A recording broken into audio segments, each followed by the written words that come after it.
The headlights caught her crawling through the snow, dragging a child behind her. Blood ran down her face. The little girl wasn't moving. Marcus Cole slammed his brakes so hard Shadow crashed against the dashboard. The woman looked up, eyes already dead, body still fighting. "Get inside now," Marcus shouted into the howling wind. But her legs had given out miles ago, so he did what 18 years in the Navy had taught him. He ran straight into the white hell, scooped them both into his arms, and sprinted toward the truck, while death itself chased his heels. Subscribe and follow this story to the end. Comment your city below. Let's see how far this journey reaches. Shadow saw them first.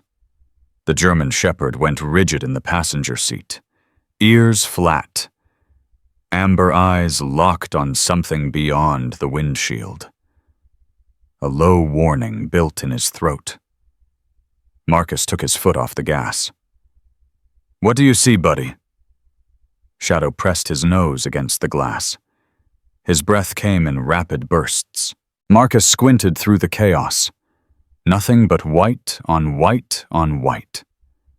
Then his headlights swept right. His heart stopped. A woman.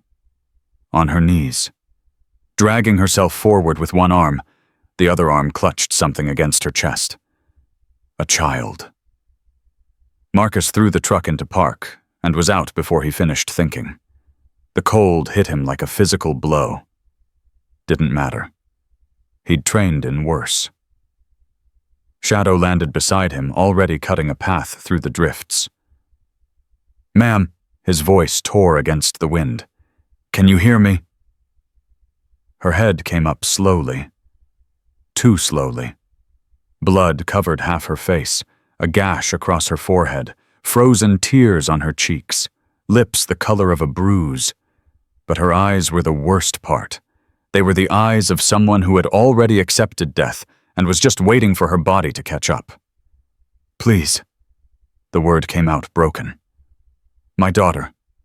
Please help my daughter." Marcus dropped to his knees.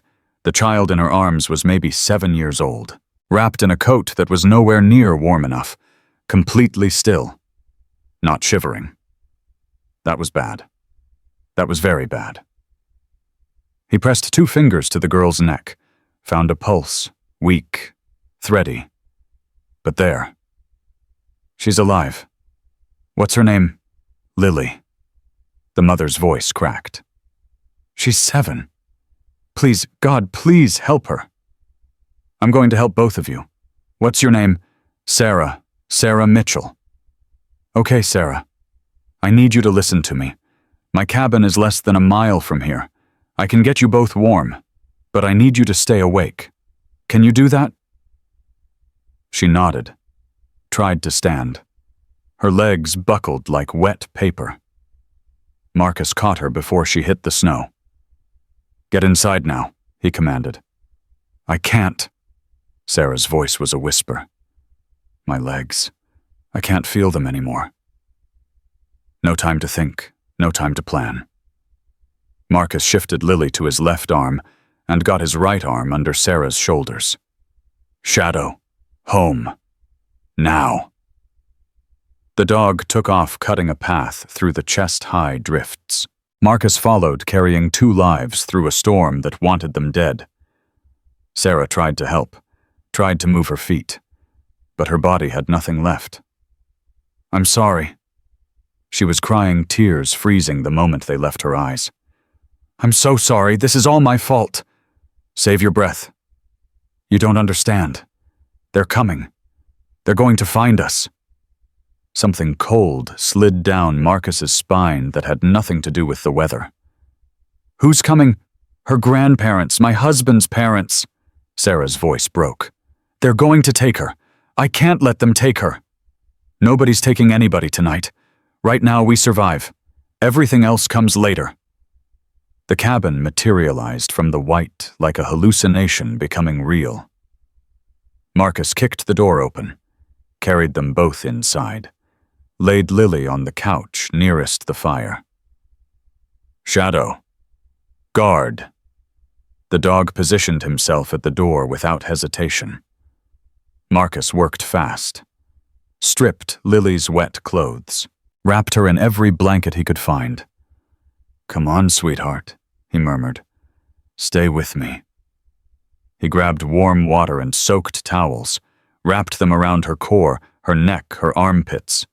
Sarah had collapsed in the chair by the fire, shaking violently now. "You need to change," Marcus said without looking up. "Dry clothes, everything. Bedroom, now." "Is she going to die?" The question hung in the air. Marcus turned. Sarah was staring at him with the face of a mother watching her child slip away. "No."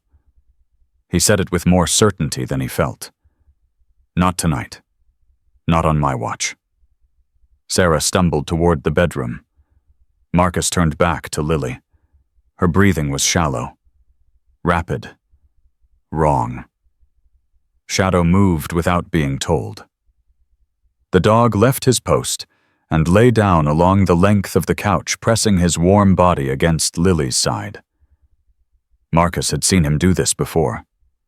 In Afghanistan. After they'd pulled survivors from collapsed buildings. Shadow had an instinct for it. 20 minutes passed. 30. Sarah came back wearing Marcus's clothes. A thermal shirt that hung past her knees. She looked like a child playing dress-up. She also looked like she might shatter at any moment. "Tell me," Marcus said, keeping his voice calm. "Tell me what you're running from." Sarah sank into the chair across from the couch. Her eyes never left her daughter. "My husband died 18 months ago. Industrial accident at his family's company. They said a crane collapsed. They said it was quick." "You don't believe them." Sarah's jaw tightened. "Victor, his father, was fighting with him. About me, about Lily, about everything. David wanted out of the family business. He wanted us to move away. Start over somewhere fresh. And then he died. And then he died." Sarah's voice went flat. Suddenly, Victor and Helen were everywhere, helping with the funeral, helping with the paperwork, helping with Lily's medical bills. Lily has medical issues. She had complications from an illness when she was 3. Her legs need braces to walk. Physical therapy. Specialized care. Sarah's voice hardened. Expensive care.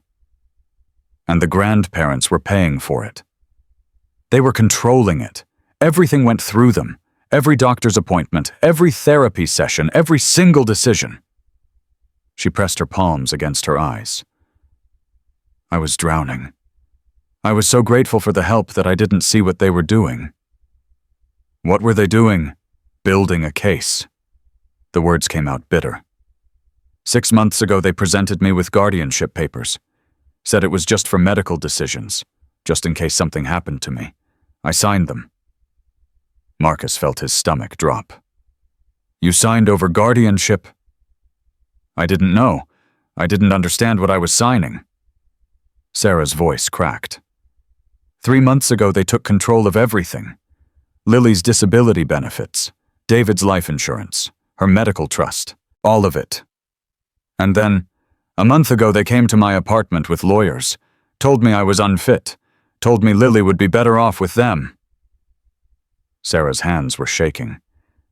"They told me to leave, to walk away from my own daughter. But you didn't. I tried to fight. Courts, lawyers, everything. But they have money and I have nothing." She looked at Marcus with empty eyes. 2 days ago, I took Lily and ran. I didn't have a plan, I just knew I couldn't let them have her. The car accident. How did it happen? Sarah went very still. There was another vehicle, on the mountain road. No headlights. It came up behind us fast and... She swallowed hard. I lost control. We went off the road. The car rolled twice. Did you see who was driving? No. But I know who sent them. Marcus processed this. A staged accident on a mountain road in a blizzard. No witnesses. How long were you walking? I don't know. Hours. Her voice broke completely. I couldn't carry her and push through the snow, so I dragged her. I thought we were both going to die out there." Lily's fingers moved. It was small, just a twitch. But it was movement. "Sarah." The mother was on her knees beside the couch in an instant. Lily's eyes fluttered. Opened. Closed. Opened again. "Mommy." Sarah made a sound that wasn't quite a laugh and wasn't quite a sob. "I'm here, baby.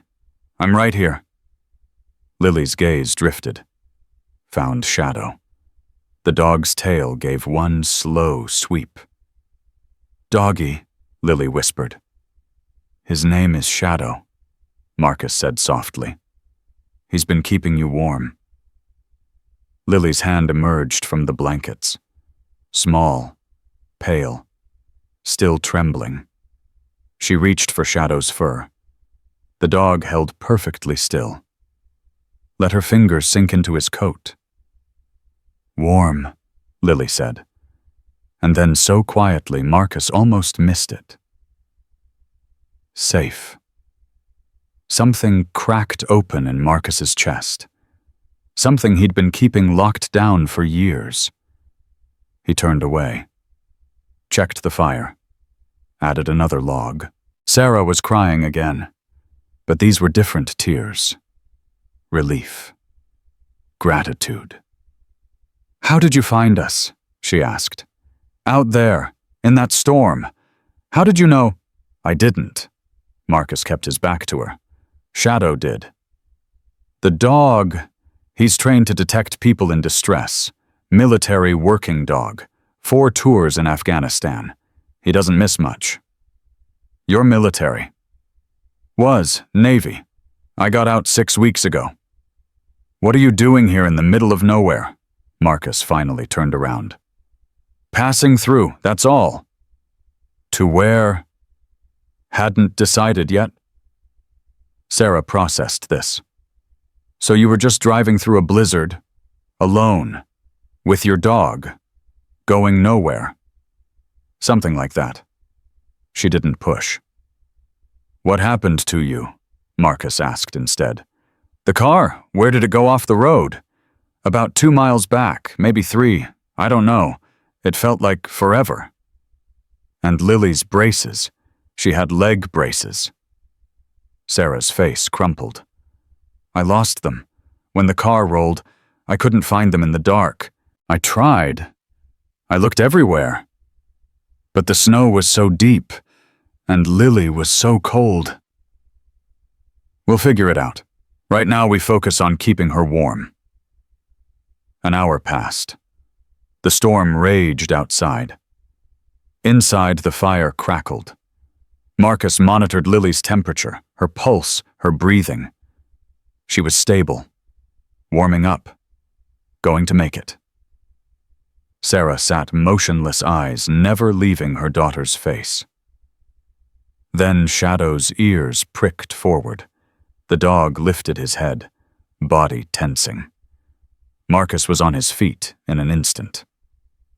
"What is it, buddy?" A low growl rumbled in Shadow's chest. His eyes fixed on the window. Marcus moved to the glass and looked out. Headlights. 2 sets. Coming up the mountain road. "Sarah." She heard the change in his voice. Her face went white. No. How did they find us?" "Does Victor have access to tracking devices on your car? Your phone?" "My phone is dead." "But the car?" Her eyes widened. "He put GPS trackers on all our vehicles. For insurance, he said. For safety. Your car is 2 miles back, buried in a ditch. But they would have tracked the last signal. They would know the general area. And a cabin with smoke from the chimney would be the first place to check." The headlights were getting closer. Marcus made a decision. "Wake Lily. Get her dressed. As warm as possible." "What are you going to do?" He crossed to the closet, pulled out a heavy coat, then opened the lockbox on the top shelf. Sarah's breath caught when she saw what was inside. Is that necessary? I hope not. He checked the magazine. Full. Safety on. Stay in the back room with Lily. Don't come out until I tell you it's safe. Marcus, I didn't carry you through that storm to lose you now.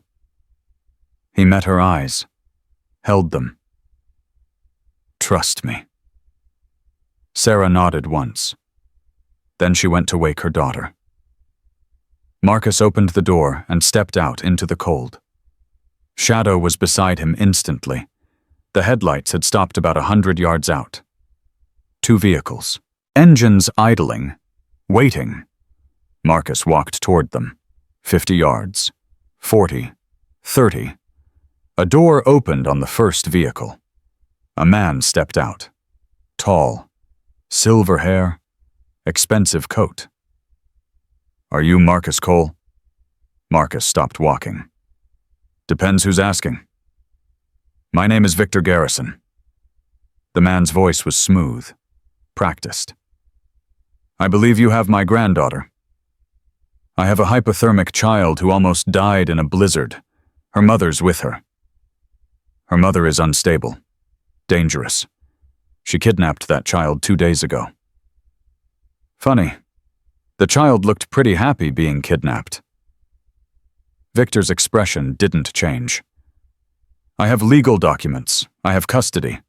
That girl belongs with her family. She's with her family. Her mother. Her mother is not capable of caring for her. Victor took a step forward. I'm asking nicely, Mr. Cole. One veteran to another. Yes, I know who you are. I had you checked out the moment I saw your truck. 20 years Navy, combat medic, multiple commendations. He paused. Multiple psychological evaluations after you came home. Marcus felt his jaw tighten. Your damaged goods? Victor continued. Just like Sarah, neither of you is fit to care for a child. He smiled. It didn't reach his eyes. Walk away. Let us handle this. Shadow growled. Deep, primal, dangerous. Victor's smile faltered. Call off your dog. He's not a dog. He's a highly trained military asset who can detect threats from 50 yards. Marcus kept his voice level. Right now he doesn't like what he's detecting. A second man got out of the car. Bigger, younger, moving like someone used to intimidation. Mr. Garrison. The man's voice was flat. You want me to handle this? Not yet, Frank. Marcus assessed the situation. 2 vehicles. At least 3 men, probably more. He was outgunned. He'd been outgunned before. Here's what's going to happen, Marcus said. You're going to get back in your vehicles. You're going to drive down this mountain. And tomorrow you're going to deal with this through proper legal channels. Victor laughed softly. Legal channels. I own the legal channels in this county. Then find a different county, because tonight you're not taking that girl. And if I decide to take her anyway... Marcus let the silence stretch. Then one of us won't make it off this mountain. Victor studied him for a long moment. You're making a mistake, he said finally. This will be settled in court tomorrow. When it is, you'll be arrested for interfering with custody. Looking forward to it. Victor held his gaze a moment longer. Then he turned and got back in the vehicle. Frank lingered, looked at Marcus, looked at Shadow. Smart choice, Marcus said. Frank got in the car. The vehicles reversed slowly, headlights sweeping through the storm. Then they were gone. Marcus stood in the cold until he couldn't see them anymore. Then he turned and walked back to the cabin. Inside, Sarah was waiting in the hallway. Lily clutched against her chest. The little girl was awake now, eyes wide with fear. They're gone, Marcus said. They'll come back. Yes. What do we do? Marcus looked at her, looked at the child in her arms, looked at Shadow, who had positioned himself between them and the door. "We fight." "Why?" Sarah's voice was barely a whisper. "You don't know us. You owe us nothing. Why would you do this?" Marcus didn't answer immediately. He thought about Afghanistan, about the children he'd saved, about the ones he couldn't, about the little girl who died in his arms while he screamed for a medevac that came too late. "Because I've spent 6 weeks running from everything I couldn't fix," he said. "And I'm tired of running." Lily stirred in Sarah's arms, lifted her head, looked at Marcus with eyes that held far too much understanding for a 7-year-old. "The doggy saved me," she said softly. "You saved Mommy." Marcus felt something crack open in his chest. "Yeah, sweetheart. I guess I did." Lily reached out one small hand, trembling, hesitant. "Are you going to stay?" Marcus took her hand, so small in his, so fragile, so worth protecting. "I'm staying." Shadow pressed against his leg.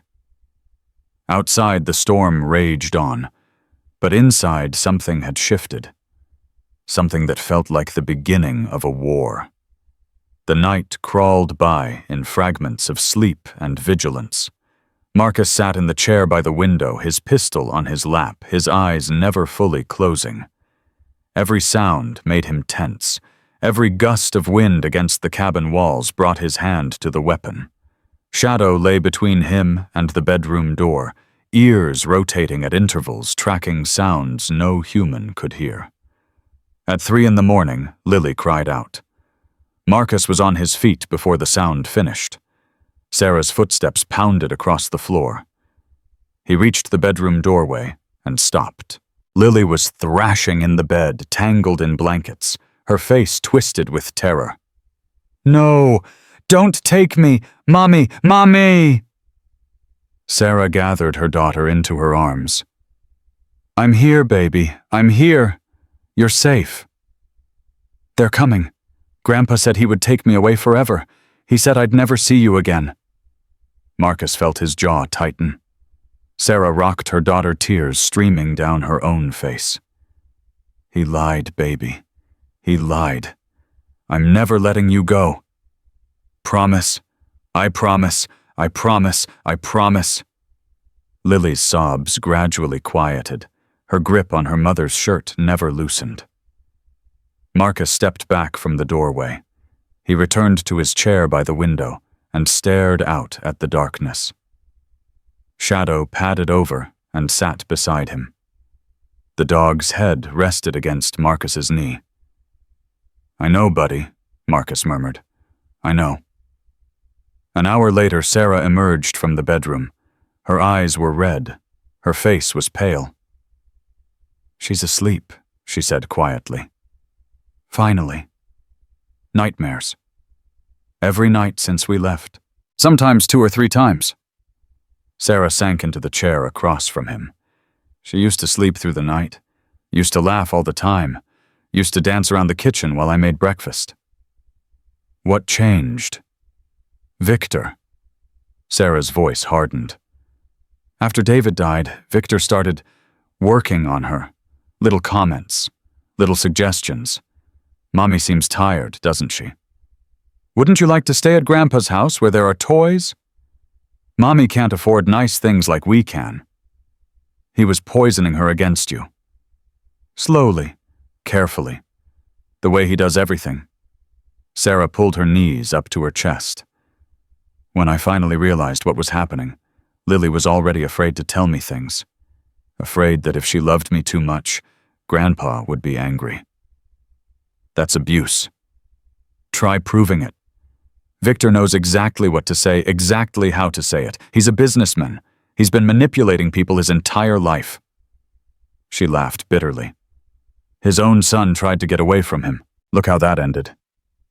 Marcus leaned forward. "You said something earlier, about the accident. You said Victor was fighting with David before he died." Sarah went very still. What were they fighting about? Me. The word came out hollow. And Lily. Victor wanted David to divorce me. Said I wasn't good enough for the family name. Said Lily's medical issues were a liability. A liability. His exact words. That child is a burden on the family resources. Sarah's hands curled into fists. David defended us. Told his father he was done. Said he was leaving the company, taking us somewhere far away, starting over. And 2 weeks later he was dead. Sarah nodded slowly. The crane that collapsed. It was inspected 3 days before the accident. Passed with flying colors. But when the investigators looked at it afterward, they found maintenance logs had been falsified. Bolts that should have been replaced weren't.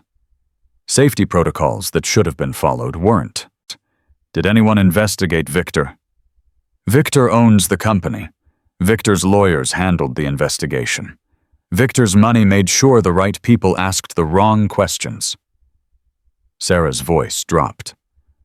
The official report called it an accident. Case closed. No further inquiry needed. Marcus sat back. You think he killed his own son? I think Victor doesn't see people, he sees assets and liabilities. Sarah met his eyes. David was becoming a liability. Now he's not. The words hung in the air between them. Why didn't you tell anyone? Who would believe me, the grieving widow making accusations against her wealthy father-in-law? Sarah shook her head. I tried. Once. I went to a lawyer in town, told him everything. He listened politely, took notes, said he'd look into it. What happened? The next day, Victor showed up at my apartment. He didn't threaten me, didn't raise his voice. He just looked at me and said, lawyers talk, Sarah. It would be unfortunate if your little girl's medical care became complicated. He threatened Lily's treatment. He didn't have to say it directly. I understood. Sarah's voice cracked. That was when I realized I wasn't fighting a man. I was fighting a system, his system. Everything in this county belongs to him. The doctors, the lawyers, the judges, even the sheriff used to work security for his company. Marcus processed this. So you ran. I didn't know what else to do. I thought if I could just get far enough away, if I could find someone who wasn't in his pocket. She trailed off. Then the car went off the road. And I thought it was over. I thought we were both going to die in that snow. But you didn't. No. Sarah looked at him with something like wonder. We didn't. Because you stopped. Marcus turned back to the window. The first gray light of dawn was creeping over the mountains. I almost didn't, he said quietly. I was tired. The storm was bad. I told myself it was probably just debris, a fallen sign, nothing important. What made you stop? Marcus glanced at Shadow. He did. Wouldn't look away, kept making that sound in his throat, the one he makes when something's wrong. He paused. I've learned to trust that sound. You saved our lives. Shadow saved your lives. I just drove the truck. Sarah almost smiled. It was the first time he'd seen anything close to a smile on her face. You're not very good at taking credit, are you? Credit's for people who need it. And you don't. Marcus didn't answer. His eyes had caught movement on the road below. We've got company. Sarah was on her feet instantly. Victor. No, sheriff's vehicle. Single unit. That's not better. Sheriff Reynolds has been in Victor's pocket for 20 years. Marcus watched the vehicle approach. It moved slowly, deliberately, the driver clearly looking for something. Stay inside. Keep Lily in the bedroom. What are you going to do? Talk. Marcus stepped outside before she could argue. Shadow followed, positioning himself at Marcus's left flank. The sheriff's SUV pulled to a stop 20 yards from the cabin. The door opened. The man who stepped out was in his late 50s, heavy-set, with a thick gray mustache and eyes that had seen too much and forgiven too little. His hand rested casually on his holster. "Morning," the sheriff said. "You Marcus Cole?" "Depends who's asking." "Sheriff Daniel Reynolds, Blackwood County." He glanced at Shadow. "That animal licensed. He's a retired military working dog. His license is the United States Navy." Reynolds' eyes narrowed. "Got a call this morning. Victor Garrison says you're harboring a kidnapping suspect. Says his granddaughter was taken against her will." "Victor Garrison is a liar." "That's a strong accusation." "It's a fact. Sarah Mitchell is Lily's mother. She has every right to be with her child." "Not according to the custody papers I saw. Papers that were signed under false pretenses. Papers that transferred guardianship without Sarah understanding what she was signing." Reynolds shifted his weight. "That's a matter for the courts to decide." "Then let the courts decide. But Lily stays with her mother until they do." "I'm not sure you understand how this works, Mr. Cole. I have a legal obligation to return that child to her legal guardians. And I have a moral obligation to make sure she's not returned to people who've been psychologically abusing her." Reynolds' hand tightened on his holster. "You want to be real careful with your next words." Shadow growled. Low. Warning. Marcus didn't move. "Here's what I know, Sheriff. A 7-year-old girl has nightmares every night because her grandfather told her she'd never see her mother again. A woman was run off the road in a blizzard by a vehicle with no headlights. And you're standing here telling me about legal obligations while Victor Garrison runs this county like his personal kingdom." Reynolds' face reddened. "You don't know anything about... I know David Garrison died in an accident that should never have happened. I know the investigation was closed before it really started. I know Victor Garrison had motive, means, and opportunity to kill his own son." The words hit like bullets. Reynolds went very still. "That's a dangerous thing to say." "Then maybe someone should have said it a long time ago." For a long moment, neither man moved. The wind howled between them. Then Reynolds' hand dropped from his holster. "You've got until noon," he said quietly. "After that, I have to do my job, whatever that means."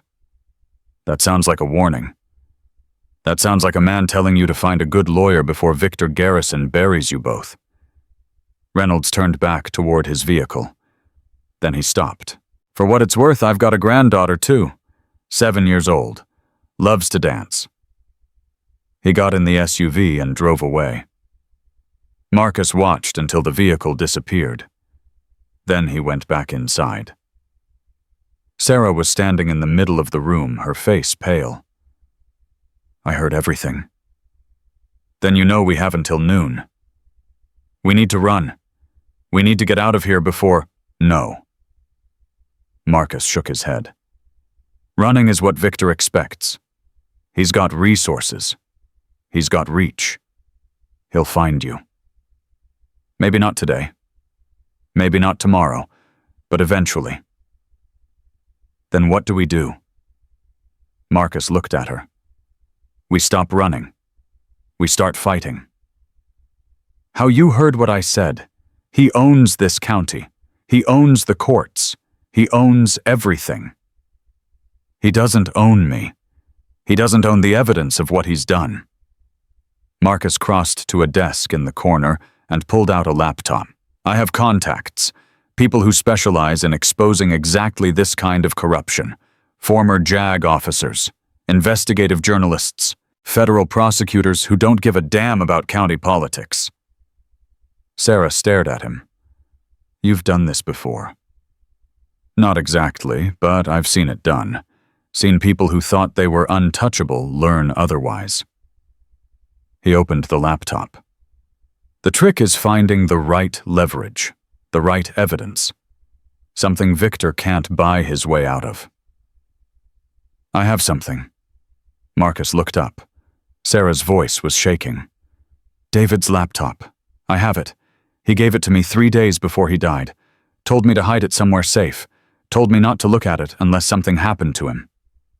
"Did you look Once, after the funeral, I opened one folder and saw, she swallowed hard, financial records, emails, things that didn't make sense to me but looked important. I closed it and hid it again. I was too scared to do anything else. Where is it now? In a storage unit, in Denver, under a fake name. David set it up himself. Marcus felt something shift in his chest. Hope. Something he hadn't felt in a long time. Can you access it? I have the key, the code, everything. Then that's what we need. Marcus stood. If David gathered evidence against his father, if he was planning to use it, Victor found out, Sarah finished, and killed him for it. The pieces were falling into place, a pattern emerging from chaos. We need to get that laptop, Marcus said. Get it to people who can actually use it. Denver is 6 hours away. Victor will have people watching the roads. He'll have people watching the airports. Then we don't use the roads, and we don't use the airports. Sarah frowned. What does that mean? Before Marcus could answer, Shadow's head snapped toward the window. The dog let out a sharp bark. Marcus moved instantly. He grabbed his binoculars and scanned the road below. 3 vehicles. Coming fast. Not sheriff's deputies this time. Black SUVs. Tinted windows. Moving in formation. Get Lily, Marcus said. Now. What's happening? Victor's done waiting for the legal system. Sarah ran for the bedroom. Marcus grabbed his pistol, checked the magazine, and moved to the back door. Shadow was already there, body coiled ready. The first SUV stopped at the base of the driveway. Doors opened. Men in dark clothing stepped out. 4 from the first vehicle. 4 more from the second. Professional. Organized. The kind of men who didn't ask questions. Marcus counted 8 total, probably more in the third vehicle. He was outgunned. Outmanned. He'd been in worse situations. The back door led to a narrow path through the trees, a path that wound down the mountain toward a service road most people didn't know existed. Marcus had found it 3 days ago. Habit from years of always knowing his exits. Sarah appeared with Lily in her arms. The little girl was clutching her stuffed bear eyes wide with terror. Is Grandpa coming? Lily whispered. Nobody's taking you anywhere, Marcus said. I promise. He led them out the back door into the cold, down the narrow path. Shadow moved ahead, checking for threats. Behind them, Marcus heard the cabin door crash open. Search everything, they can't have gotten far. Marcus picked up the pace. Sarah struggled to keep up Lily's weight, slowing her down. Give her to me, Marcus said. I can carry her. You can barely walk. Give her to me. Sarah hesitated. Then she transferred Lily into Marcus's arms. The little girl wrapped her arms around his neck without hesitation. Her body was trembling. It's okay, sweetheart, Marcus murmured. I've got you. They moved faster now. The path wound through dense trees, over frozen streams, around boulders that had fallen centuries ago. Shouts echoed behind them, getting closer. Shadow stopped suddenly. Ears up. Alert. Marcus froze. Voices ahead. 2 men, moving toward them on the path. They were surrounded. Marcus looked around, saw a gap in the rocks to his left. A narrow crevice barely visible in the pre-dawn darkness. In there, he whispered to Sarah. Take Lily. Don't make a sound. What about you? I'll draw them off. Marcus, no arguments. Go. Sarah took Lily from his arms. The little girl clung to her mother, burying her face in Sarah's shoulder. They disappeared into the crevice. Marcus turned to Shadow. Stay with them. Protect. The dog whined softly. I know, buddy, but this is what we do. Stay. Shadow moved reluctantly toward the crevice. Marcus waited until they were hidden. Then he moved. He stepped out onto the main path, making noise, drawing attention. "Over here, I see him." The shouts came from behind. Footsteps pounded toward him. Marcus ran. Not away from the danger, toward the men ahead, toward the element of surprise. They weren't expecting him to charge, weren't expecting the speed, the fury, the 18 years of combat experience packed into a single explosive moment. The first man went down before he could raise his weapon. Marcus's elbow caught him in the throat. The second man managed to get off a shot. It went wide. Marcus's fist connected with his jaw. Bone cracked. Both men lay still, but more were coming. Marcus grabbed one of the fallen weapons and kept moving, down the mountain, away from Sarah and Lily, away from everything that mattered. He heard the vehicle starting somewhere below. Engines roaring to life. They were trying to cut him off. Good.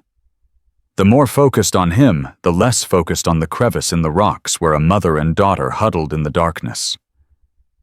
Marcus ran until his lungs burned, until his legs screamed, until he burst out of the tree line onto a service road he'd never seen before.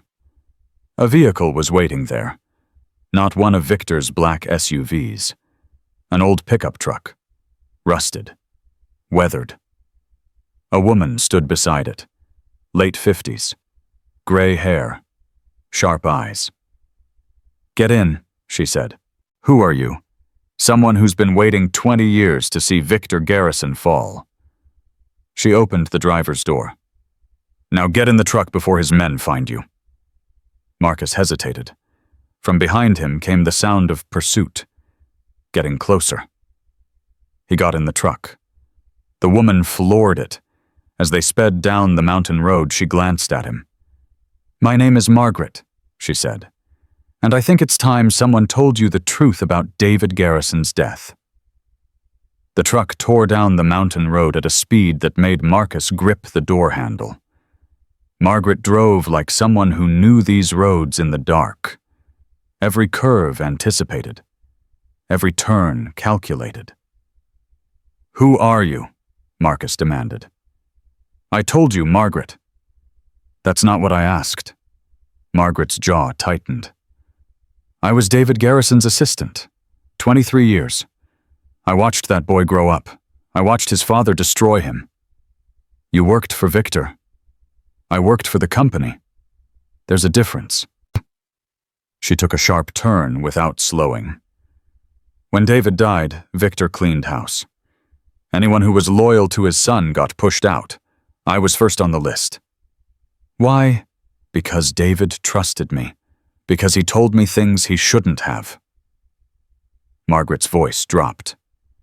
Because I know what really happened the day that crane collapsed. Marcus felt his pulse quicken. What happened? Victor happened. Margaret's hands tightened on the wheel. 3 days before the accident, David came to me, said he'd found something in the company records, financial irregularities, safety violations being covered up, bribes to inspectors. He was going to expose his father. He was going to take everything to the federal authorities. Had a meeting scheduled with an FBI agent in Denver. Margaret's voice cracked. He never made it to that meeting. The crane. The crane. Margaret nodded. Victor's personal mechanic was seen on site that morning. Same man who signed off on the inspection 3 days earlier. Same man who disappeared 2 weeks after David's funeral. Disappeared.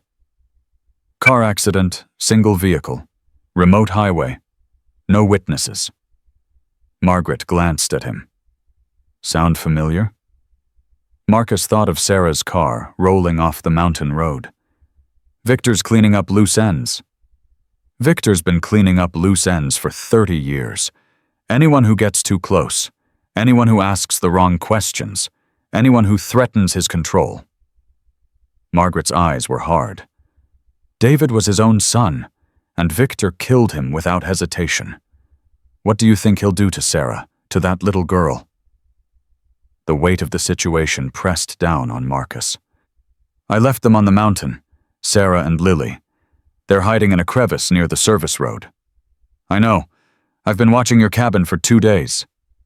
You've been watching us. I've been watching Victor's men. When they started moving this morning, I knew something was happening. Yet she took another turn. There's a ranger station 3 miles east. My grandson works there. He'll get your people. How do I know I can trust you?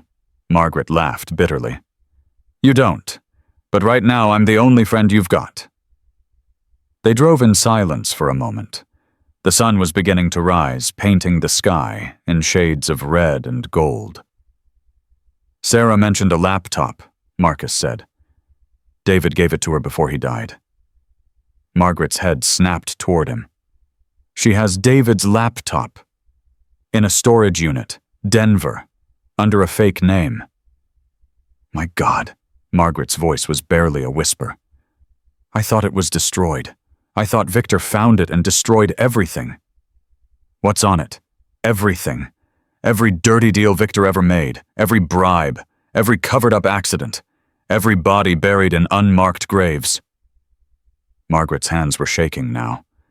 David spent 2 years gathering that evidence. He was going to bring down his father's entire empire. And Victor found out. Victor always finds out. He has people everywhere. The sheriff, the county judge, half the city council. Margaret slowed the truck as they approached a fork in the road. But there's one thing Victor doesn't control. What's that? The FBI field office in Denver. David's contact there, Agent Rachel Torres. She's been investigating Victor for 3 years, but she never had enough evidence to move forward. And David's laptop would give her that evidence. David's laptop would put Victor Garrison in prison for the rest of his life. Marcus made a decision. We need to get that laptop, today. Denver's 6 hours away. Victor will have every road watched. Then we don't take the roads. Margaret raised an eyebrow. What did you have in mind? Before Marcus could answer, his phone buzzed. A text from a number he didn't recognize. He read it. His blood went cold. What is it? Margaret asked. Marcus showed her the screen. The message was simple. We have the dog. Below it was a photo. Shadow. In a cage. A man's boot pressed against the metal bars. And beneath the photo, another message. Bring the woman. Bring the girl, or we'll send him back to you in pieces. Margaret's face went pale. Victor's playing hardball. Marcus's jaw clenched so tight his teeth ached. Shadow wasn't just a dog. Shadow was his partner, his family. The only thing that had kept him sane through the darkest years of his life.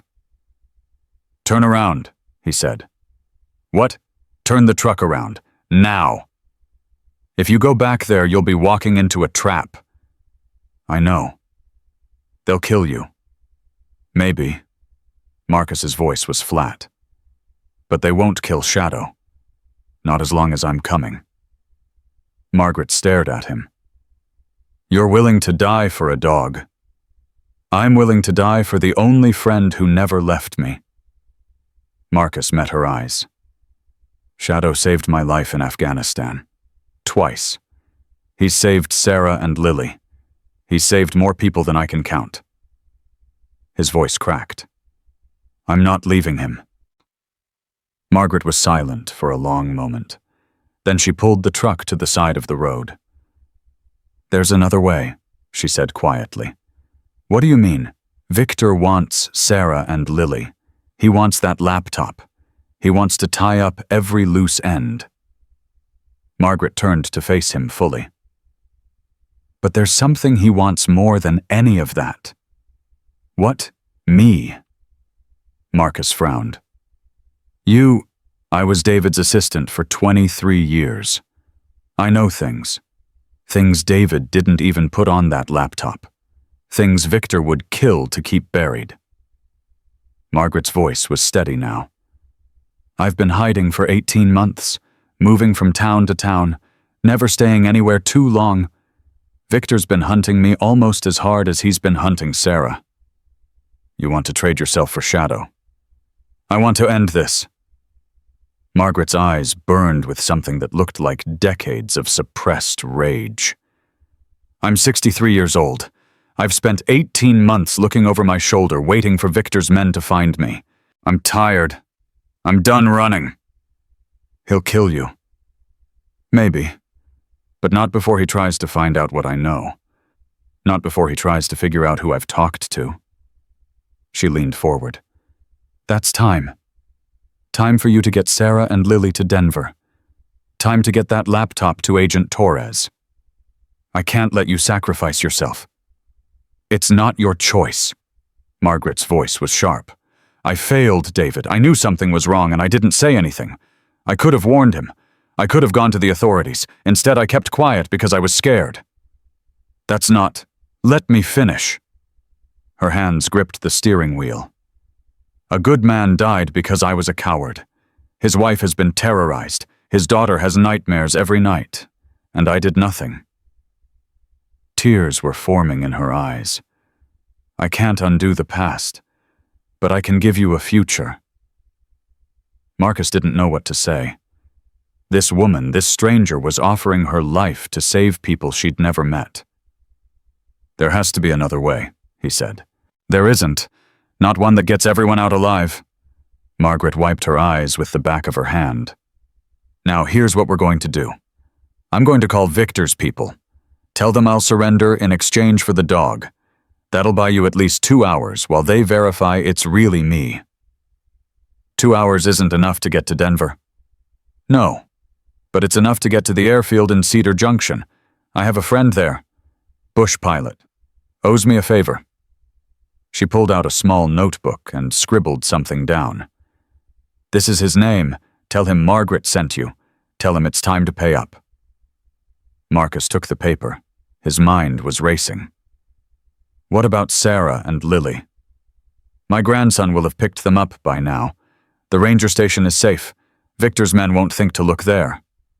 She handed him another piece of paper. This is the address.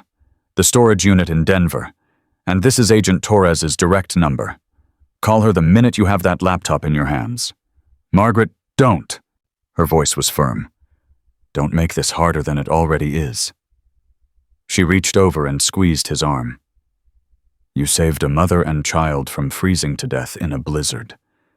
You stood up to Victor Garrison when anyone else would have walked away. You're a good man, Marcus Cole. I don't feel like a good man. Good men never do. She smiled sadly. That's how you know they're good. A vehicle appeared in the distance, coming fast. Margaret's expression hardened. That's them. They must have tracked your phone. Marcus reached for his weapon. No. Margaret grabbed his wrist. If you fight, they'll kill you. And then Sarah and Lily have no one. She pushed open her door. Get out. Head into the trees. There's a trail that leads to Cedar Junction. Follow it. I can't just go, Margaret's voice cracked. Go now and make David's death mean something. Make my sacrifice mean something. Go. Marcus hesitated for one agonizing second. Then he grabbed the papers and ran. He plunged into the trees, just as the black SUV skidded to a stop behind Margaret's truck. Through the branches, he saw men pouring out of the vehicle, saw them grab Margaret, saw her go without resistance. One of the men spoke into a radio. We've got her. The old woman. Yeah, she's the one. Another voice crackled back. What about Cole? The man looked around, scanned the trees. No sign of him. Must have split off earlier. Find him. Yes, sir. Marcus didn't wait to hear more. He turned and ran deeper into the forest. The trail Margaret had mentioned was barely visible. Animal tracks, mostly. But Marcus had navigated worse terrain in Afghanistan. He moved fast, his combat training taking over his mind, already calculating distances and times. 2 hours. That's what Margaret had bought him. 2 hours to get to Cedar Junction, to find the pilot, to get to the ranger station and pick up Sarah and Lily. 2 hours to make sure Margaret's sacrifice wasn't in vain. His phone buzzed again. Another message. He almost ignored it. Then he looked. It was from Shadow's collar GPS. A location ping. The dog was moving, being transported somewhere, and the location was heading toward Victor Garrison's estate. Marcus memorized the coordinates. Then he crushed the phone under his boot. No more tracking. He ran. The trail wound through dense forest, across frozen streams, up steep hillsides. Marcus pushed through the pain, through the exhaustion, through the voice in his head telling him this was hopeless. He thought about Sarah, about the way she'd looked at him when he promised to stay. He thought about Lily, about her small hand reaching for his, about her whispered question, "Are you going to stay?" He thought about Shadow, about the dog's unwavering loyalty, about the countless times those amber eyes had told him everything would be okay. And he thought about Margaret, a woman he'd known for less than an hour, willing to die so strangers could live. Some people spent their whole lives running from sacrifice. Others ran toward it. Marcus knew which kind he wanted to be. He burst out of the tree line 90 minutes later. His lungs were on fire. His legs were shaking. But ahead of him he could see the airfield, a single runway, a handful of hangars, and a man standing beside a small bush plane checking the engine. Marcus approached slowly, hands visible. The man looked up. Mid-50s, weathered face, pilot's jacket. "You, Cole, Margaret sent me." The pilot's face changed. "Margaret, is she okay?" "No." Marcus's voice was flat. "She's not." The pilot closed his eyes for a moment. When he opened them again, they were wet. "She always said this day would come." He wiped his face with a greasy rag. "Said when it did, I'd know what to do." "Can you fly me to the ranger station then, to Denver?" "I can fly you anywhere." The pilot moved toward the cockpit. "But Denver's gonna be hot. Garrison's got eyes at every airport within 100 miles. "Then we don't land at an airport." The pilot actually smiled. "Lady said you were resourceful." He climbed into the plane. "Get in. We've got people to save." 20 minutes later, they were landing in a clearing near the ranger station. Sarah was waiting outside, Lily in her arms. A young man in a ranger uniform stood beside her. When Sarah saw Marcus, she ran. She didn't say anything, just threw her free arm around him and held on like he might disappear. "You're alive," she breathed. "They said there was gunfire. They said Victor's men, I'm alive, but we need to move, now." "What happened? Where's the truck? Where's Margaret?" Marcus pulled back, looked into her eyes. "Margaret bought us time," he said quietly. "She bought us a chance." Sarah understood. Her face crumpled. No, she can't have. She did, and we're not going to waste it." Lily looked up at Marcus with her big, frightened eyes. "Where's Shadow?" The question hit Marcus like a physical blow. "Victor's men have him, sweetheart, but I'm going to get him back." "Promise." Marcus knelt down to her level, took her small hand in his. "I promise." The pilot appeared beside them. "We need to go. Weather's changing, and I don't want to be in the air when it does." They loaded into the plane. Sarah strapped Lily in beside her, the little girl clutching her bear so tight her knuckles were white. As they lifted off, Marcus looked down at the mountains below. Somewhere in those peaks, Margaret was facing Victor's men alone. Somewhere Shadow was in a cage waiting for rescue that might never come. But in this plane heading toward Denver was the evidence that could bring Victor Garrison down. David's laptop. The key to everything. Marcus turned to Sarah. When we get to Denver, I need you to tell me exactly where that storage unit is. I remember. I'll never forget. Sarah's voice was steady now, determined. And when we get that laptop, we're going to destroy him. We're going to make sure he pays for everything he's done. That's the plan. What about Shadow? Marcus looked out the window at the clouds below. After we deliver the laptop to Agent Torres, I'm going back for him. Marcus, that's suicide. Victor's estate is a fortress. You'll never get in alone. Then it's a good thing I'm not going alone. Sarah frowned. What do you mean? Marcus pulled out his phone, the burner he'd grabbed at the ranger station. I know people, he said. People who specialize in impossible situations. People who owe me favors. He dialed a number. Waited. A voice answered on the third ring. Yeah. It's Cole. I need extraction support. High-value target in hostile territory. A pause. Then, where and when? Wyoming. Victor Garrison's estate. Tomorrow night. Another pause. Longer this time. That's Garrison the Garrison. That's the one. A low whistle. You don't do things small, do you, Cole? Never have. You win. How many operators you need? As many as you can spare. Give me 6 hours. I'll have a team assembled. Thank you, Jake. Thank me when we all get out alive. The line went dead. Sarah was staring at him. Who was that? Old friend. We served together in Afghanistan. Marcus pocketed the phone. He's got a private security firm now, staffed entirely by former special forces. And they're willing to assault Victor Garrison's estate. They're willing to do what's right. Marcus met her eyes. That's what soldiers do.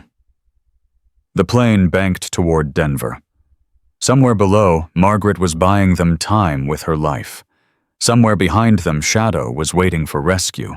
Somewhere ahead, justice was waiting to be served. And Marcus Cole was done running. The storage unit was in a rundown facility on the outskirts of Denver. Rusted doors, faded numbers, the kind of place people used to hide things they didn't want found. Sarah's hands trembled as she worked the combination lock. It's been 18 months since I was here, she whispered. What if someone found it? What if Victor... He didn't, Marcus said. David knew what he was doing. He picked this place for a reason. The lock clicked open.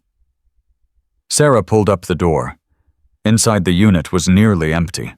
A few boxes, an old lamp, and in the corner, wrapped in a garbage bag, a laptop case. Sarah grabbed it, held it against her chest like it was her child. This is it, she breathed. This is everything David died for. Marcus took the case from her gently, unzipped it. The laptop inside was dusty but intact. We need to check it, make sure the files are still there. They found a coffee shop 3 blocks away. Sarah stayed in the car with Lily while Marcus went inside. He ordered nothing, found a corner booth, opened the laptop. The battery was dead. He borrowed a charger from a college kid working on a term paper. 10 minutes later, the screen flickered to life.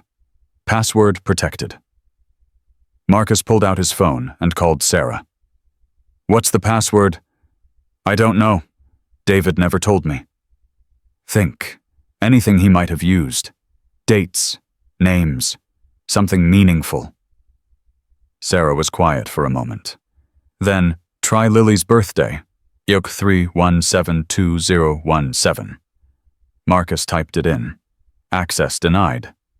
That's not it. Try our wedding anniversary. 0622212. Access denied. No good. Sarah's voice cracked with frustration.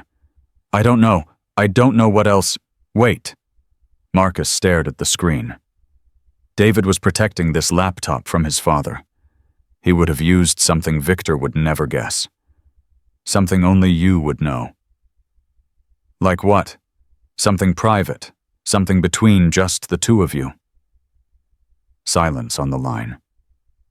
Then Sarah made a small sound. Almost a laugh. The first thing he ever said to me. What was it? We were at a coffee shop. I spilled my drink all over his laptop. He looked up at me and said, "Well, this is a great start."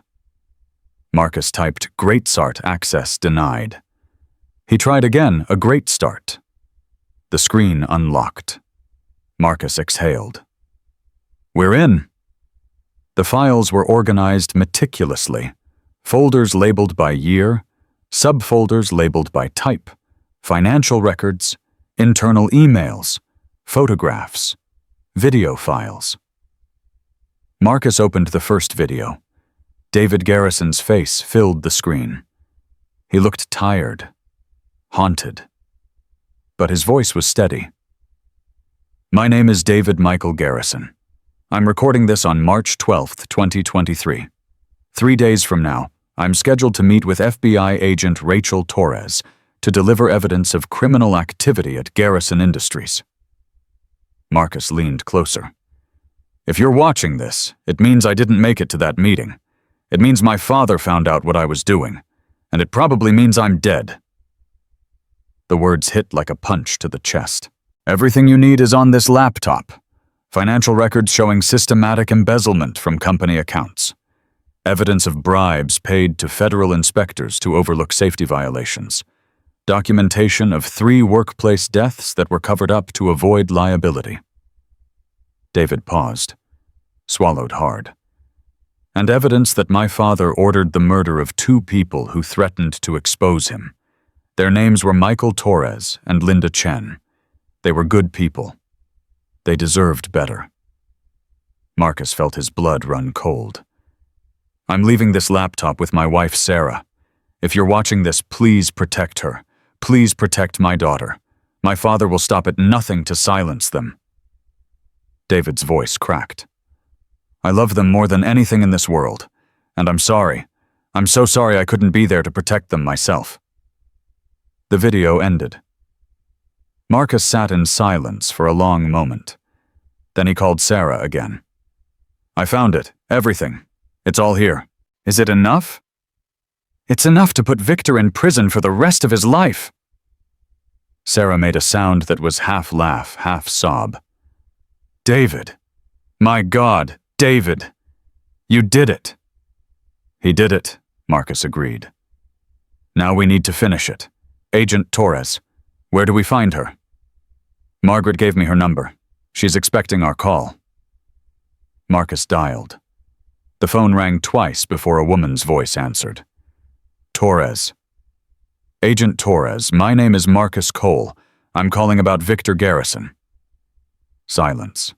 Then, "I'm listening. I have David Garrison's laptop, the one he was bringing to you when he died." More silence. Longer this time. "Where are you?" "Denver, coffee shop on Maple Street." "Don't move. I'm 20 minutes out." The line went dead. Marcus closed the laptop and waited. 17 minutes later, a woman walked through the door, mid-40s, sharp eyes, moving with the controlled precision of someone who spent their life chasing dangerous people. She spotted Marcus immediately and walked straight to his booth. "Cole, Torres." She slid into the seat across from him. Her eyes went to the laptop. "Is that it?" "That's it." "May I?" Marcus pushed it across the table. Torres opened it. Her fingers flew across the keyboard. Her expression changed as she scrolled through the files. "My God," she whispered. "He got everything.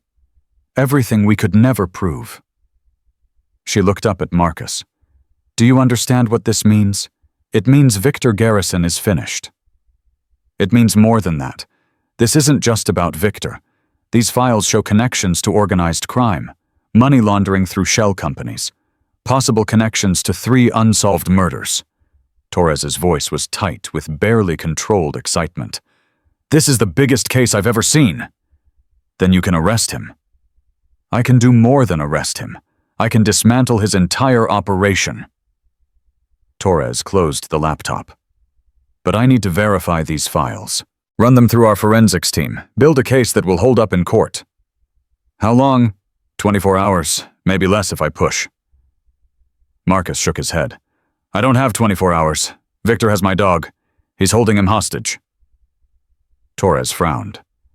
Your dog, military working dog, Shadow. 4 tours in Afghanistan. Victor's men took him to force my hand. Marcus leaned forward. I'm going to get him back. Tonight.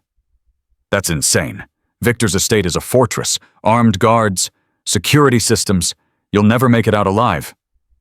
I have backup coming. Former special forces. They'll be here by nightfall. Torres studied him for a long moment. You're serious? I don't leave people behind. And Shadow isn't just a dog. He's family. Something shifted in Torres's expression. Respect, maybe. Or recognition. I can't officially sanction an assault on private property, she said slowly. But I can tell you that in approximately 18 hours, I'll be executing a federal warrant at the Garrison estate. If something were to happen before then... She let the sentence hang. Understood. And Cole? Torres stood. Margaret Holloway. She worked for David. Do you know where she is? Marcus's chest tightened. Victor's men took her this morning. She surrendered herself to buy us time. Torres's face went pale. Then we need to move faster than 18 hours. What do you mean? Margaret knows things. Things even David didn't document. If Victor realizes how much she knows. Torres grabbed her phone. I'm calling my team. We're accelerating the timeline. How fast can you move? Fast enough? Torres headed for the door, then stopped. Cole, get your dog. Get Margaret if she's still alive. But be careful. Victor Garrison didn't build an empire by being stupid. He'll be expecting you. I'm counting on it. Torres left. Marcus gathered the laptop and walked back to the car. Sarah was waiting, her face tight with anxiety. What happened? What did she say? She's moving on Victor, fast. But we have a problem. What problem? Margaret. She's still at the estate, and Victor will kill her once he realizes the FBI is coming. Sarah's face crumpled. We can't let that happen. She saved our lives. I know. Marcus started the car. That's why we're not waiting for the FBI. What are we going to do? I'm going in tonight. Me and Jake's team. We get Shadow, we get Margaret, we get out. And if something goes wrong... Marcus looked at her. At this woman who had survived so much, who had fought so hard for her daughter, who had trusted him when she had no reason to. Then you take Lily and you run. You don't look back. You don't wait for me. You just run. Marcus, promise me. Sarah's eyes filled with tears. I can't promise that. You have to. Lily needs you. She needs her mother. And if this goes sideways, she can't lose both of us. Sarah reached across the console and took his hand. Her grip was fierce. You're coming back, she said. You hear me. You're coming back to us. I'm going to try. No. Her voice was hard now. You're going to do more than try. You're going to fight. You're going to win. And you're going to come back. Marcus looked at her. At the fire in her eyes. At the strength she probably didn't even know she had. Yes, ma'am, he said softly. They drove to a motel on the edge of town. Sarah checked in under a fake name while Marcus made calls. Jake arrived at 6 o'clock with 3 other men. All former special forces. All carrying the quiet confidence of people who had faced death and walked away. Jake was Marcus's age, with a beard going gray at the edges and eyes that missed nothing. Cole. He shook Marcus's hand. Been a while. Too long. These are my guys. Rivera, Chen, and Walsh. Best operators I've ever worked with. Nods all around. No small talk. These men knew what they were here for. "What's the situation?" Jake asked. Marcus pulled out a tablet. "Garrison Estate, 30 acres, main house, 3 outbuildings, guard rotation of approximately 12 men." 12? Walsh whistled. "That's heavy for a civilian property." "Victor's paranoid. Has been for years." Marcus pulled up a satellite image. "Shadow's GPS last pinged here. Kennel building on the east side of the property. And the woman, Margaret, unknown, probably in the main house, possibly being interrogated." "Best case she's still alive," Jake said. "Worst case, we're extracting a body. Either way, we don't leave her." Jake nodded. "Rules of engagement. Minimal casualties if possible. These are hired guns, not soldiers. Most of them are just doing a job." "And Victor," Marcus's jaw tightened. "Victor is for the FBI. We're not here to kill him. We're here to rescue our people." "Copy that." Jake turned to his team. "Chen, you're on overwatch. Find a position with sight lines to the main house. Walsh, you're with me on entry. Rivera, you're Cole's backup." "What's the timeline?" Rivera asked. Marcus checked his watch. "We move at midnight. That gives us 6 hours before the FBI arrives. And if we're not out by then we've got bigger problems than the FBI."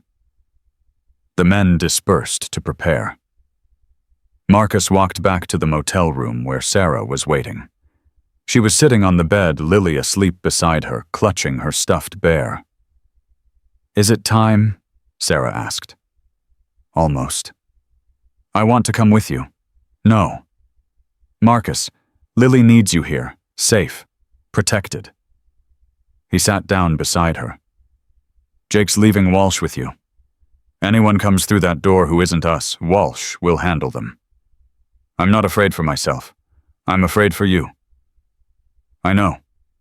Marcus reached out and brushed a strand of hair from her face. "But this is what I do, what I've always done. I go into bad places and bring people home. You're not in the Navy anymore. Some things don't stop just because you take off the uniform." Sarah leaned into his touch. Her eyes were wet. "When you get back," she said quietly, "when all this is over, what happens then?" Marcus was silent for a moment. He hadn't let himself think that far ahead. Hadn't let himself imagine a future beyond the next mission, the next fight. "I don't know," he admitted. "I've spent my whole life moving from one war zone to the next. I don't know how to do anything else." "Maybe you could learn." "Maybe." Sarah took his face in her hands. "I know we just met. I know this is crazy. But when you found us in that storm, when you carried us through the cold, something changed. For me. For Lily." "Sarah, let me finish." Her voice was trembling. "I spent 18 months being afraid of Victor, afraid for Lily, afraid to trust anyone." She looked into his eyes. "I'm not afraid anymore. Because of you." Marcus didn't know what to say, didn't know how to process the emotions churning in his chest. So he did the only thing that felt right. He kissed her. It was soft, gentle. A promise of something neither of them had words for yet. When they pulled apart, Sarah was smiling through her tears. "You better come back, Marcus Cole." "I will." Lily stirred beside them. Her eyes fluttered open. "Are you leaving?" she asked sleepily. "Just for a little while, sweetheart." "Are you going to get Shadow?" "Yes." Lily reached out and wrapped her small arms around his neck. "Bring him home. Please." Marcus held her tight. This little girl who had been through so much, who still believed in heroes despite everything. "I will," he promised. "I'll bring him home." At 11:30, the team assembled. Black clothing, night vision, communication gear. Marcus checked his weapon one final time. Jake appeared beside him. You ready? Ready as I'll ever be. Cole, but Jake's voice was serious now. I've known you for 15 years. I've never seen you like this. Like what? Like you've finally got something to fight for besides the next mission. Marcus thought about Sarah, about Lily, about the promise he'd made. Maybe I do. Then let's make sure you live long enough to enjoy it. Jake clapped him on the shoulder. Let's go bring your dog home. They moved out into the darkness. The war wasn't over. But for the first time in years, Marcus Cole knew exactly what he was fighting for. They hit the perimeter fence at exactly midnight. Chen had already taken position on a ridge overlooking the estate. His voice crackled through the earpiece, calm and professional. Overwatch in position. I count 8 guards on exterior patrol, 2 at the main gate, 2 at the east building, 4 roaming. Copy that. Marcus checked his watch. We have 4 hours before the FBI arrives. Let's make them count. But Jake pointed toward the east side of the property. Kennel building is that way, 200 yards. Rivera, you're with me. Jake Walsh, head for the main house. Find Margaret. And if we run into Victor, secure him. Don't kill him. The FBI wants him alive. Jake nodded. Good luck, Cole. You too. They split up. Marcus and Rivera moved through the darkness like ghosts. Years of training. Years of muscle memory. Their bodies knew how to be invisible. A guard appeared ahead. Flashlight sweeping left and right. Marcus signaled Rivera to hold. The guard passed within 10 feet. Never saw them. They kept moving. The kennel building was small, concrete, a single door, 1 window with bars. And inside Marcus could hear barking, multiple dogs, but one bark rose above the others. Shadow. He's alive, Marcus breathed. Guard at the door, Rivera whispered. I'll take him. No casualties unless necessary. Understood. Rivera moved like water. Silent. Precise. The guard never saw him coming. A chokehold. 30 seconds. The man slumped, unconscious. Marcus was at the door before the body hit the ground. Locked. Reinforced steel. Breaching charge, Rivera asked. Too loud. Pick it. Rivera pulled out a lockpick set. 30 seconds later, the door swung open. The smell hit Marcus first. Dogs. Too many dogs in too small a space. His eyes adjusted to the darkness. Cages lined both walls. German shepherds, Belgian Malinois, Rottweilers, all trained guard dogs. And at the far end, in a cage, barely big enough to turn around in sat shadow. The dog's head came up the moment Marcus entered. His tail started wagging. A soft whine escaped his throat. Hey, buddy. Marcus crossed the room in 3 strides. I'm here. I came for you. The cage lock was simple. Marcus had it open in seconds. Shadow burst out and slammed into him. 65 pounds of pure joy. His tongue found Marcus's face. His body wiggled with relief. I know, buddy. I know. I missed you too. Cole. Rivera's voice was tight. We've got company. Marcus looked up. Frank stood in the doorway. Victor's enforcer. The man from the mountain. He had a pistol aimed directly at Marcus's chest. Put the dog down, Frank said. Hands where I can see them. Marcus slowly stood. Shadow pressed against his leg, a low growl building in his throat. Easy, boy. I said hands up. If I move my hands, the dog attacks. You don't want that. Frank's jaw tightened. Call him off. Can't do that. He's trained to protect. Right now he sees you as a threat. Marcus kept his voice calm. But here's the thing, Frank. In about 3 hours, FBI agents are going to storm this property with enough firepower to level a small country. Anyone still here is going to prison for a very long time. You're bluffing. Am I? Marcus tilted his head. David Garrison's laptop is already in federal custody. Every dirty deal, every bribe, every murder your boss ever ordered. It's all on record now. Frank's face went pale. That laptop was supposed to be destroyed. Things change. Marcus took a step forward. You have 2 choices. Help me get out of here, and I'll tell the FBI you cooperated, or try to stop me and Shadow tears your throat out. Frank's gun wavered. Think about it, Frank. Victor's finished. The only question is whether you go down with him. A long moment passed. The only sound was Shadow's growl and Frank's ragged breathing. Then Frank lowered the gun. I didn't sign up to go to prison for that old man. Smart choice. Marcus moved toward the door. Where's Margaret Holloway? Main house. Basement. Victor's been questioning her for hours. Is she alive?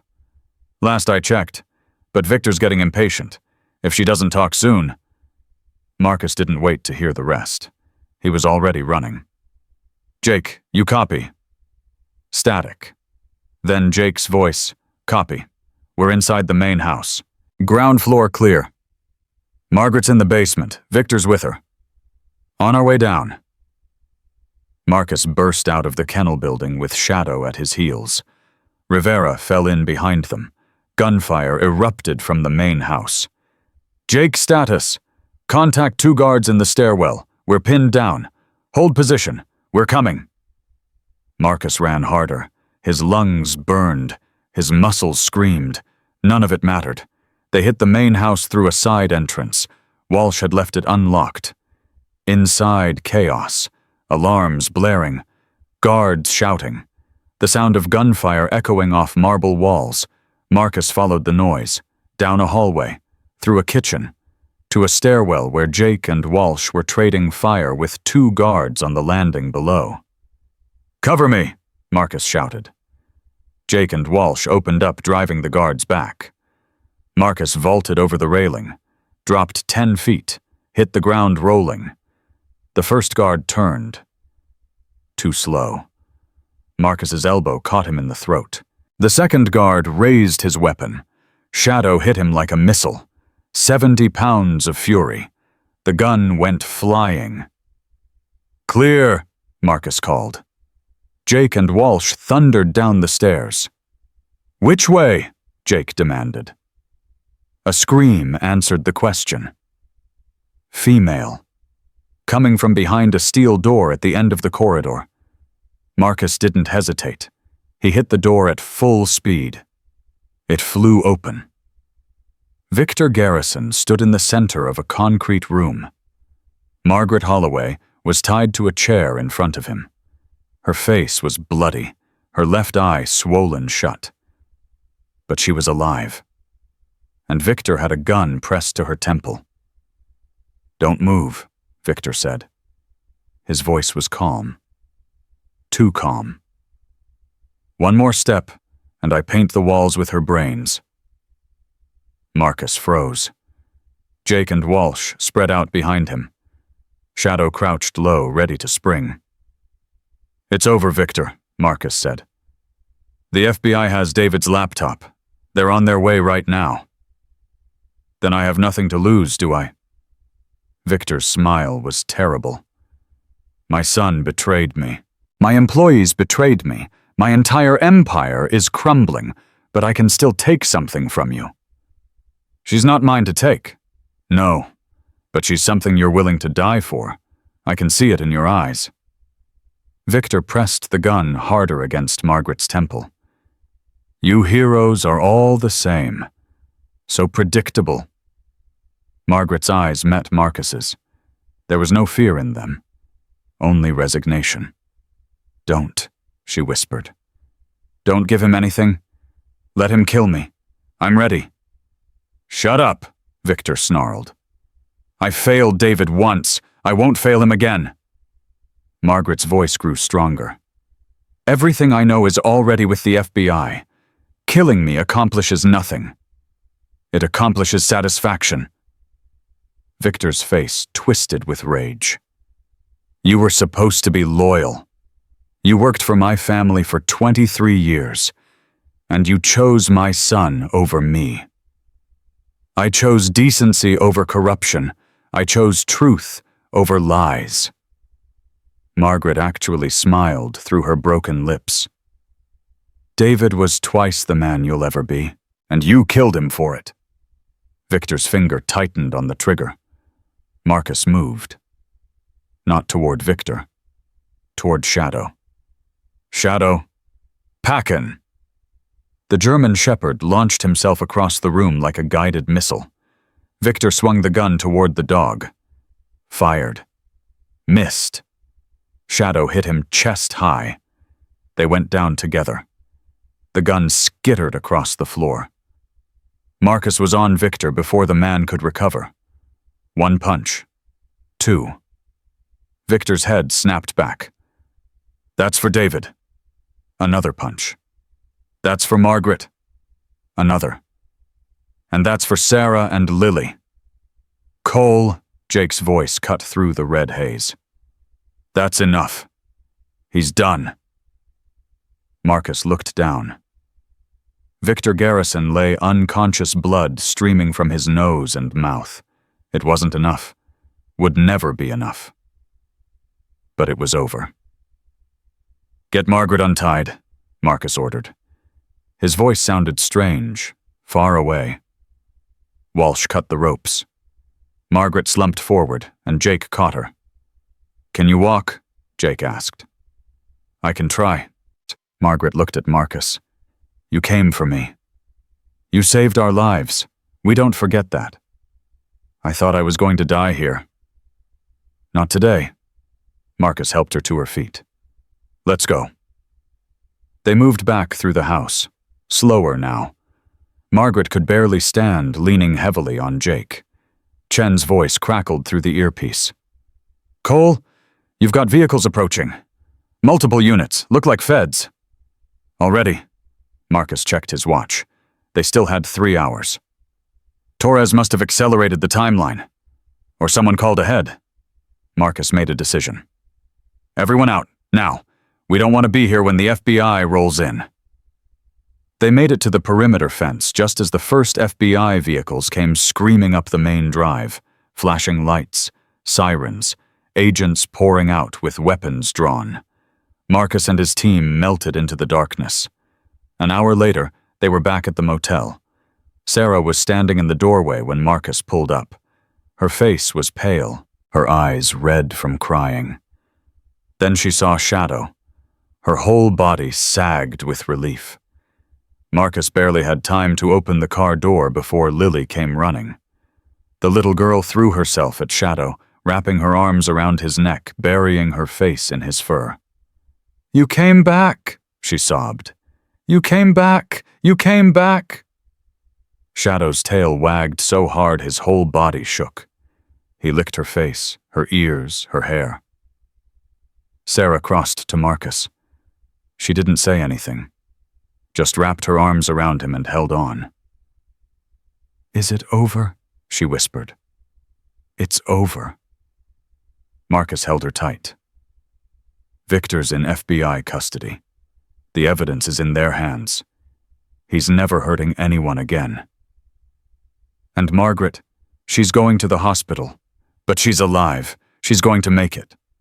Sarah pulled back and looked at him. Really looked. You're bleeding. Marcus touched his face. His hand came away red. He hadn't even noticed. It's nothing. It's not nothing. Sarah took his hand and led him inside. Come on, let me take care of you for once. The next few days passed in a blur. Agent Torres called with updates. Victor Garrison had been charged with 17 federal crimes, including conspiracy to commit murder fraud, money laundering, and obstruction of justice. His assets had been frozen. His company was under investigation. Margaret Holloway was recovering in a secure hospital under FBI protection.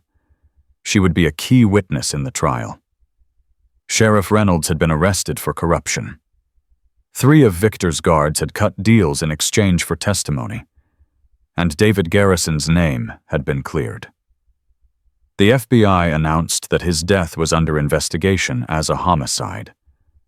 Sarah cried when she heard, sat on the motel bed, and wept for the husband she'd lost, for the justice she'd never thought she'd see.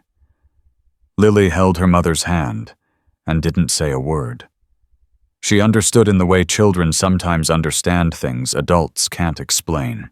On the 4th day, Agent Torres came to see them in person. She brought paperwork, custody documents, real ones this time. Victor's guardianship claim has been voided, Torres said. You have full custody of your daughter. No one can challenge that now. Sarah signed the papers with trembling hands. What about the estate? She asked. David's inheritance. That's going to take time to sort out. Victor's assets are frozen pending trial, but David's life insurance, Lily's medical trust, all of that should be released within the next few weeks. We don't need his money. Maybe not, but Lily needs her medical care, and David would have wanted her provided for. Sarah nodded slowly. Thank you for everything. Torres turned to Marcus. And you? The Bureau owes you a debt. I don't want a debt. I just wanted to help. That's why we owe you one. Torres smiled slightly. If you ever need anything, I'll keep that in mind. Torres left. Marcus and Sarah sat in silence for a long moment. What happens now? Sarah asked finally. I don't know. Marcus looked at her, at Lily playing with shadow on the floor, at this makeshift family that had formed in the middle of chaos. I haven't thought that far ahead. I have. Sarah moved closer to him. I've been thinking about it since you walked out of that storm with me in your arms. And what did you decide? That I don't want to do this alone anymore? That Lily needs more than just me? That maybe... She took a breath. Maybe we could figure it out together. Marcus felt something shift in his chest, something that had been locked away for years. I'm not an easy person to live with, he said quietly. I have nightmares. I wake up reaching for weapons that aren't there. I've spent 20 years in war zones. I don't know how to be normal. I don't need normal. Sarah took his hand. I need someone who shows up. Someone who fights. Someone who doesn't give up. She squeezed his fingers. I need you. Lily looked up from the floor. Are we going to be a family now? Marcus looked at this little girl with her big eyes and her brave heart, at this woman who had survived everything Victor Garrison could throw at her, at Shadow lying contentedly between them, tail wagging. He thought about all the years he'd spent alone, all the missions, all the battles, all the nights he'd wondered if any of it meant anything. And he realized something. This was what he'd been fighting for all along. Not medals, not recognition, not the next mission. This. Family. Home. Yeah, sweetheart, he said softly. I think we are. 6 months later, they stood in front of a small house in Montana. Nothing fancy. White paint, blue shutters, a porch with a swing. Sarah held the keys like they were made of gold. Are you sure about this? She asked. I've never been more sure of anything. Lily was already running toward the front door, Shadow bounding beside her. Come on, Mom! Come on, Marcus! I want to see my room. Sarah laughed. The sound was so light, so free. Marcus had never heard anything more beautiful. They walked up the path together. At the door, Sarah stopped, turned to face him. Thank you, she said. For what? For stopping that night. For carrying us through the storm. For not giving up when everyone else would have. Her eyes glistened. For giving us a life worth living. Marcus pulled her close, kissed her forehead.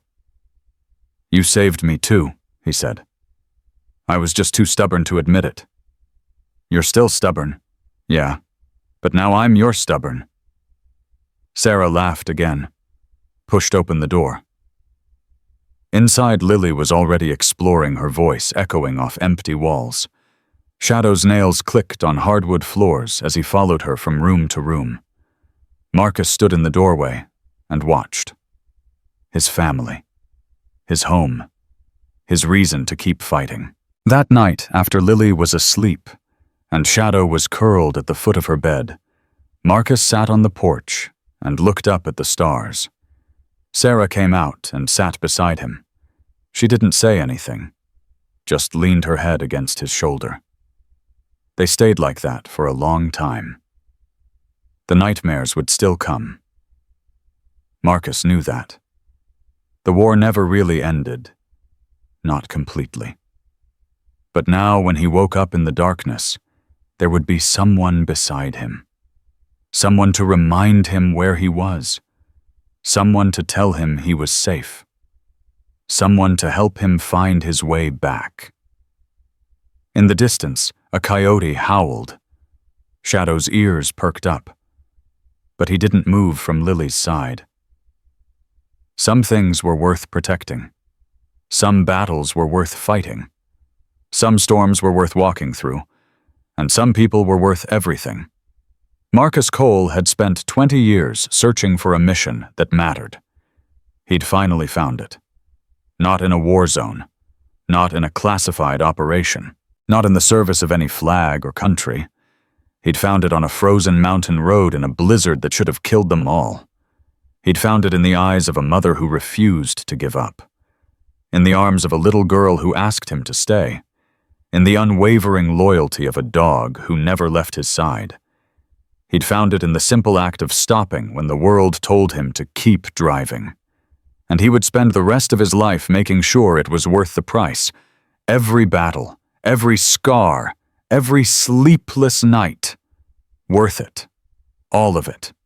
Finally worth it.